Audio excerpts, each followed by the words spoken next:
les présidents ont toujours été des personnes très importantes, sur le plan symbolique, mais aussi comme leaders. Ils se font donc surprotéger par plusieurs milliers d'agents très compétents, ce qui leur permet de rester en vie. Dans cette vidéo, nous allons parler de la protection des présidents et voir ce que les agents spéciaux sont capables de faire. Avant que la vidéo commence, j'ai un challenge pour vous les gars, mais tenez-vous prêts car vous avez seulement 5 secondes pour le réussir. Maintenant, si vous arrivez à liker la vidéo et vous abonner dans les 5 prochaines secondes, vous allez avoir une chance de fou pour cette semaine.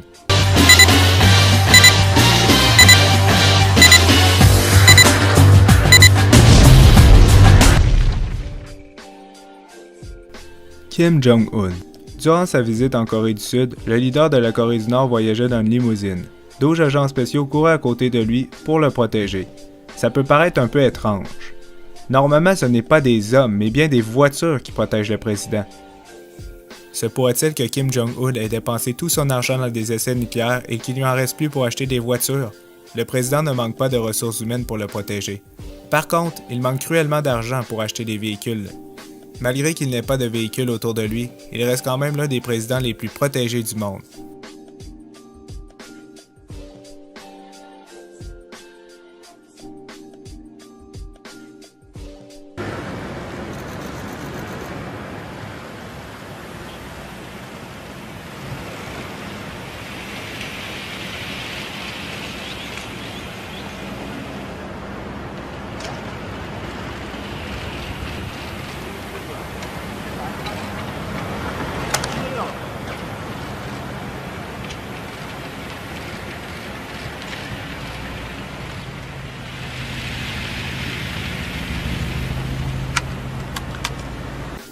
Shinzo Abe. Quand le premier ministre du Japon est allé aux États-Unis pour rencontrer Donald Trump, une lourde escorte de véhicules était présente à ses côtés. Les véhicules qu'il utilise sont blindés et high-tech pour le protéger de n'importe quelle attaque. En plus, le premier ministre du Japon demande de ralentir lorsqu'il rentre sur une autoroute.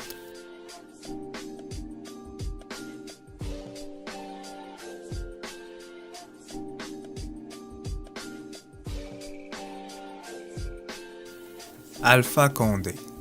On dirait que le président de la Guinée n'a pas accès aux véhicules blindés comme les autres. Par contre, il a un nombre affolant de personnes qui le protègent.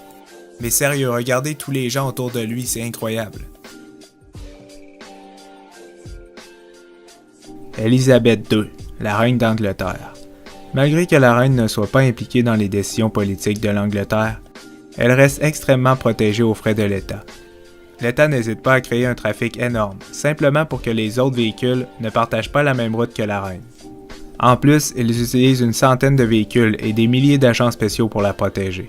Les coûts de sa protection doivent largement dépasser ceux de Kim Jong-un.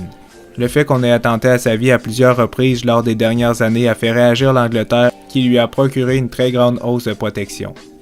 De plus, la reine n'a pas que des gens qui l'aiment. Par exemple, en 2013, 2 jeunes filles ont tiré plusieurs œufs sur sa Rolls-Royce. Elles ont été vite arrêtées et accusées de haute trahison envers la reine d'Angleterre.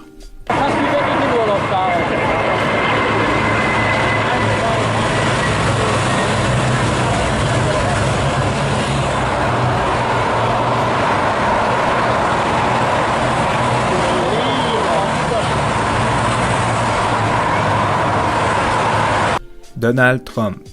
Même avant que Donald Trump soit président, il avait une très bonne protection. Le président des États-Unis disposait de plusieurs agents des services secrets pour le protéger.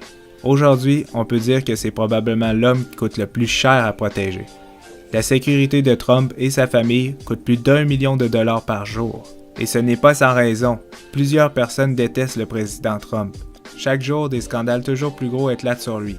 Beaucoup d'Américains pensent qu'il n'est pas apte à diriger les États-Unis.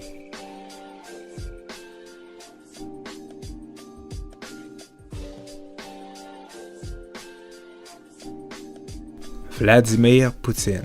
Nous n'avons pas beaucoup d'informations sur la sécurité de Vladimir Poutine, car la Russie cache beaucoup de choses au reste du monde. Mais il semblerait que 50 000 officiers soient engagés dans la protection de Poutine. Et ce n'est pas n'importe qui.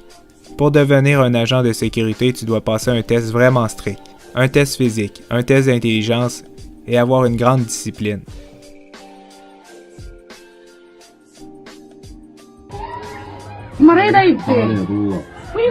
La carte nationale.